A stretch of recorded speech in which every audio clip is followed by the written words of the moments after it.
నమస్తే, నేను మీ Madhu. Welcome to today's Telangana. Congress ప్రభుత్వం అధికారంలోకి వచ్చిన కొద్ది రోజుల్లోనే వ్యతిరేకత ఎదుర్కొంటుందా? ఒక పక్క వైద్యం, మరో పక్క విద్య, ఈ రెండు రంగాల నుంచి ఎక్కువగా వ్యతిరేకతను చవిచూస్తుందా అంటే ప్రస్తుతం జరుగుతున్న పరిణామాలు చూస్తుంటే అవుననే సమాధానాలే ఎక్కువగా వినిపిస్తున్నాయి.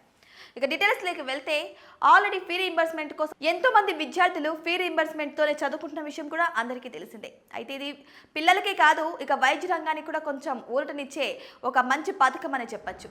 అయితే ఈ విధంగా చూసుకుంటే గత కొన్ని నెలలుగా వైద్య రంగానికి ఎటువంటి నిధులు అనేటివి అందడం లేదని, ఇక ఫీ రీయింబర్స్మెంట్ అసలు ఆ ఊహనే లేదన్న రీతిలో విద్యారంగం అయితే మండిపడడం జరుగుతుంది. సో ఇదే విధంగా చూసుకుంటే వాళ్ళకు రావాల్సిన బకాయిలు వస్తే తప్ప మేము విద్యను బోధించము అని అన్ని కళాశాలలు స్ట్రైక్ చేయడం కూడా స్టార్ట్ చేసేసాయి. అయితే ఇదే తరుణంలో మరి విద్యార్థుల భవిష్యత్తు ఏమవుతుంది అని ఒక్కసారి కూడా ఆలోచించుకోకుండా ఈ విధంగా నిరసనలు చేయడం కూడా ఎంతవరకు సమంజసం అంటారని చాలా మంది ప్రశ్నిస్తున్నారు. ఇక ప్రభుత్వం కూడా ఈ విషయం పైన స్పందించడం కూడా జరిగింది.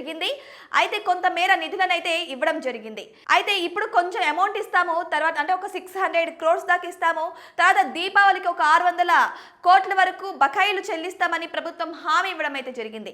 ఈ విధంగా చూసుకుంటే ఈ స్కాలర్షిప్ అదే ఫీ రీయింబర్స్మెంట్ మీద చదువుకున్న విద్యార్థులకు కొంచెం ఊరట అనే చెప్పచ్చు. అయితే మళ్ళీ తిరిగి విద్యా సంస్థలు ఓపెన్ అవ్వడం అయితే జరిగింది. మళ్ళీ యథావిధిగా కళాశాలలు కూడా స్టార్ట్ అయ్యాయి. ఓకే, ఈ విధంగా అయితే ప్రభుత్వం కాలేజీలకు హామీ ఇవ్వడం జరిగింది. సో ఇప్పుడు కాలేజీల విషయానికి వస్తే ఆల్రెడీ వ్యతిరేకతను ఎదుర్కొన్నారని చెప్పచ్చు. ఇప్పుడు మళ్ళీ ముఖ్యంగా ఏదైనా సరే యువత భవిష్యత్తు బాగుపడాలన్నా, ప్రజలు ఆరోగ్యంగా ఉండాలన్నా ఈ రెండు రంగాలే స్ట్రాంగ్గా ఉండాలి. ఇక వైద్యం విషయానికి వస్తే ఆరోగ్యశ్రీ ఇది పేదలకు ఎంత మేలు చేస్తుందో ప్రత్యేకంగా చెప్పాల్సిన అవసరం లేదు. అంటే కార్పొరేట్ హాస్పిటల్స్లో ఎక్కువ మొత్తంలో డబ్బులు చెల్లించలేని వాళ్ళు సకాలంలో వైద్యం అందేలాగా, అతి తక్కువ ఖర్చుతో వైద్యం జరిగేలాగా ఈ ఆరోగ్యశ్రీని ప్రభుత్వం రూపకల్పన చేయడం అయితే జరిగింది. సో ఈ విధంగా చూసుకుంటే ఆరోగ్యశ్రీ పేద ప్రజలకు ఒక మంచి వరం అనే చెప్పచ్చు. ఈ ఆరోగ్యశ్రీ విషయంలో కూడా వైద్య రంగానికి సరైన ఫండ్ అందడం లేదని కూడా ఎన్నో మాటలు వస్తున్నాయి. సో దీని ద్వారా ఇక 300 అంటే ఇంచుమించు 323 ఈ కార్పొరేట్ హాస్పిటల్స్ ఆరోగ్యశ్రీ సేవలను అందించడం జరుగుతుంది. ఈ విధంగా చూసుకుంటే ఈ వైద్య రంగానికి, హాస్పిటల్ యాజమాన్యానికి కూడా ఎక్కువ నష్టం చేకూరుతుందన్న ఉద్దేశంతో వీళ్ళు కూడా నిరసనలు స్టార్ట్ చేయడం అయితే జరిగింది. అయితే ఇక్కడ 1400 కోట్ల రూపాయలు వైద్య రంగానికి బకాయిలు ఉన్నట్టు తెలుస్తుంది ఇంచుమించుగా. సో ఈ 1400 కోట్ల రూపాయల బకాయిని చెల్లిస్తే తప్ప మేము తిరిగి ఆరోగ్యశ్రీ సేవలను స్టార్ట్ చేయమని చెబుతున్నారు వైద్య రంగ అధికారులు. సో ఏ విధంగా చూసుకున్నా సరే ఇక్కడ నష్టపోతుంది ప్రజలే అని తెలుస్తుంది. మరి ఇప్పుడు హార్ట్ పేషెంట్స్ ఉంటారు, కిడ్నీ ఫంక్షన్ పేషెంట్స్ ఉంటారు, ఏదైనా ఎమర్జెన్సీ పేషెంట్స్ ఉంటారు. వాళ్ళకి సకాలంలో డబ్బులు లేక ఈ ఆరోగ్యశ్రీ వంటి వాటితోనే ఎక్కువగా వారి వైద్యానికి తగిన ఖర్చుని వాళ్ళు మెయింటైన్ చేసుకుంటూ ఉంటారు. బట్ ఇప్పుడు ఆరోగ్యశ్రీ సేవలు నిలిచిపోవడంతో వారి మీద ఎక్కువ భారం పడే అవకాశాలు ఉంటాయి. అయితే ఇప్పుడు ప్రైవేట్ హాస్పిటల్స్ నుంచి అందరూ ప్రభుత్వ హాస్పిటల్స్కి వెళ్ళి అక్కడ ట్రీట్మెంట్ చేయించుకునే అవకాశాలు ఉంటాయి. అంటే ఇప్పుడు ప్రభుత్వ హాస్పిటల్లో కూడా రోగుల సంఖ్య కిక్కిరిసిపోయే అవకాశాలు కూడా ఉన్నాయి. సో వాళ్ళ మీద కూడా ఎక్కువ బర్డెన్ పడే అవకాశాలు ఉన్నాయి. అయితే ఆల్రెడీ ప్రభుత్వం నిన్న ఒక 100 కోట్లు రిలీజ్ చేసింది వైద్య రంగానికి.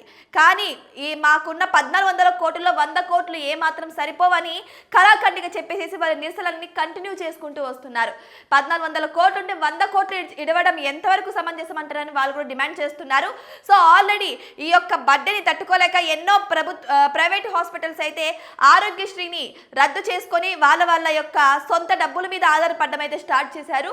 మరి ఇప్పుడు ఆల్రెడీ ఆరోగ్యశ్రీ సేవలు అందుతున్న మిగిలిన కార్పొరేట్ హాస్పిటల్స్ కూడా ఇప్పుడు ఆరోగ్యశ్రీ సేవలను బంద్ చేయడం జరిగిపోయింది. మరి ప్రభుత్వం ఇప్పటికైనా స్పందిస్తుందా అంటే ఆల్రెడీ ఆరోగ్య శాఖ మంత్రి, రక్షణ శాఖ మంత్రి ఇద్దరు కూడా మీట్ అయ్యి దీని గురించి చర్చించడం అయితే జరిగింది.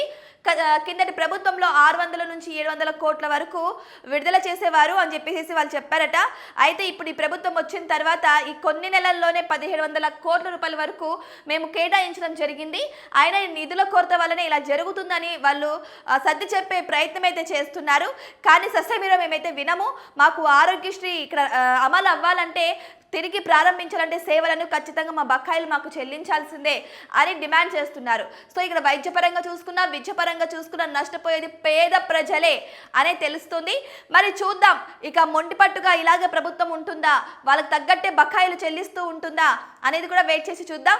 అయితే ఇప్పుడు మళ్ళీ చెల్లిస్తుంది గవర్నమెంట్ అని అస్సలు నమ్మడం లేదు ఈ వైద్య రంగం వాళ్ళు. ఇంతకు ముందు కూడా 200 కోట్ల రూపాయల వరకు చెల్లిస్తామని ప్రభుత్వం హామీ ఇచ్చినప్పటికీ కూడా ఎటువంటి ముందడుగు కూడా వేయలేదు. సో మాకు నమ్మకమైపోయింది, ఇప్పుడు ఖచ్చితంగా మా 1400 కోట్లు చెల్లిస్తే తప్ప ఆరోగ్యశ్రీ తిరిగి పునఃప్రారంభించము అని అయితే వీళ్ళు కళాఖండిగా చెప్పేశారు.